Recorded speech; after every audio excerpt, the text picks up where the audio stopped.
Shalom, saudara-saudari yang dikasihi Kristus. Jumpa kita pada kesempatan ini melalui renungan harian GKI Kuitang. Hari ini Senin 1 Mei 2023 bersama saya Pendeta Emeritus Arti Sembiring. Bahan firman Tuhan yang kita renungkan pada kesempatan ini terambil dari kitab Kejadian. Kejadian pasal 31 ayat 5 sampai ayat 7. Saya bacakan untuk kita demikian firman Tuhan ini. Kejadian 31 ayat 5 sampai ayat 7. Demikian. Lalu ia berkata kepada mereka, "Telah kulihat dari muka ayahmu bahwa ia tidak lagi seperti yang sudah-sudah kepadaku. Tetapi Allah ayahku menyertai aku. Juga kamu sendiri tahu bahwa aku telah bekerja sekuat-kuatku pada ayahmu. Tetapi ayahmu telah berlaku curang kepadaku dan telah 10 kali mengubah upahku. Tetapi Allah tidak membiarkan dia berbuat jahat kepadaku." Dari firman Tuhan ini, tema kita berbunyi, Tuhan pelindung para buruh. Saudara-saudari yang dikasihi Kristus, hari ini 1 Mei tahun 2023 adalah Hari Buruh Internasional. Para buruh di banyak negara merayakan hari ini agar semua pihak memberi perhatian kepada buruh. Demikian juga di negeri kita, setiap hari buruh ini, para buruh turun ke jalan, berdemonstrasi, membawa spanduk yang pada intinya agar buruh di negeri ini mendapat kesejahteraan sesuai dengan kerja mereka. Setiap negara mempunyai undang-undang perburuhan. Di negeri kita ini disebut Undang-Undang Tenaga Kerja. Kita tidak lagi menemukan perbudakan seperti dulu umat Israel di Mesir. Di negeri ini kita telah memiliki undang-undang yang kita jadikan menjadi undang-undang perburuhan yang disebut Undang-Undang Cipta Kerja. Tetapi ternyata belum final undang-undang ini untuk diundangkan karena telah keluar Perpu tentang Cipta Kerja ini. Dengan demikian, maka kepastian hukum belum sepenuhnya tercipta tentang tenaga kerja di negeri ini.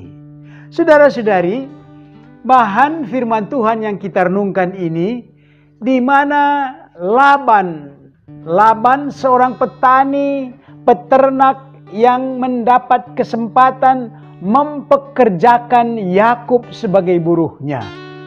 Mereka sebetulnya masih terikat kekerabatan.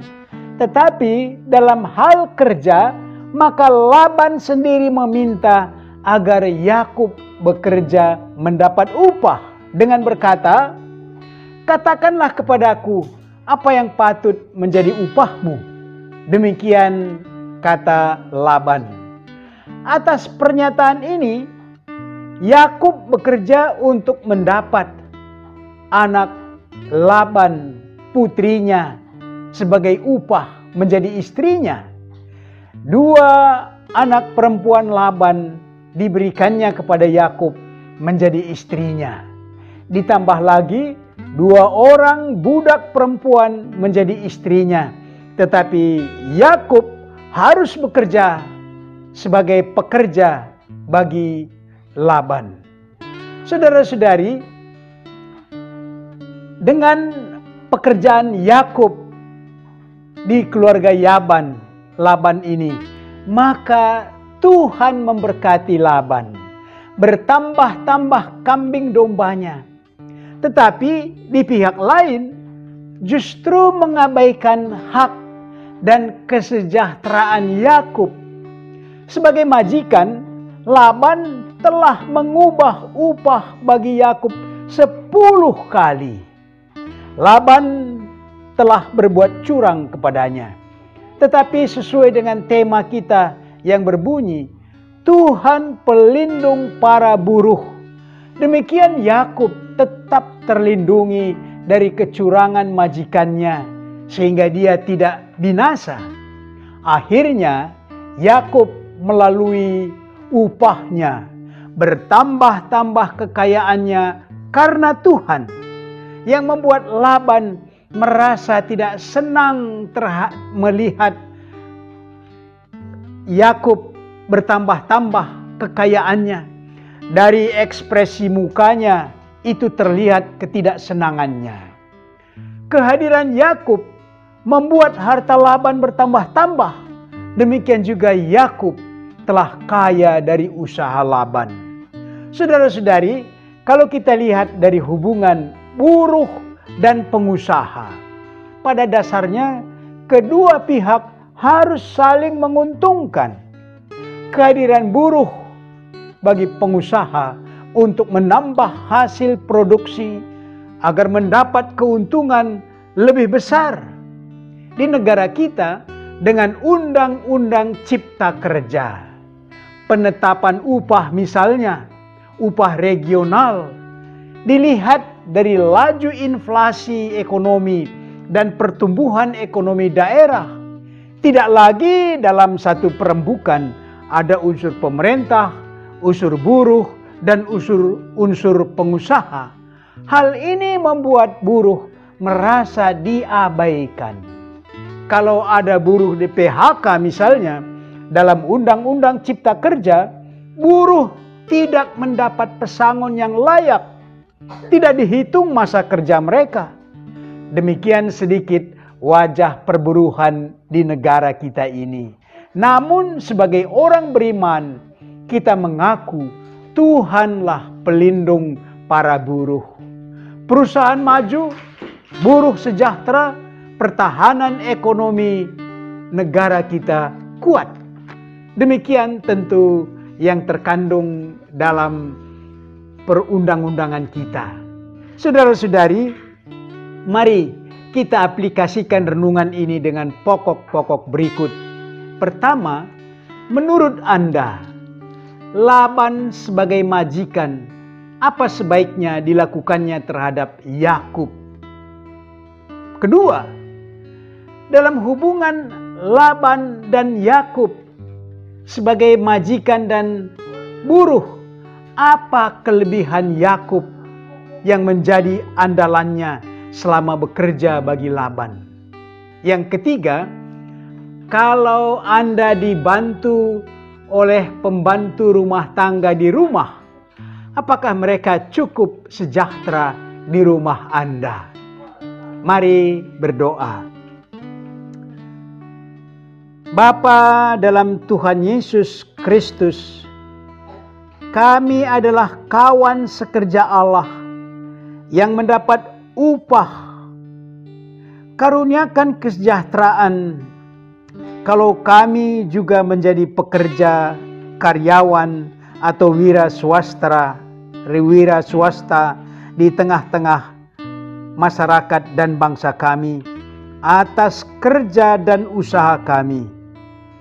Melalui pekerjaan kami mengabdi kepada negara, kami mengabdi kepada masyarakat untuk kemuliaan nama Tuhan. Inilah doa dan harapan kami dalam Kristus Yesus. Amin.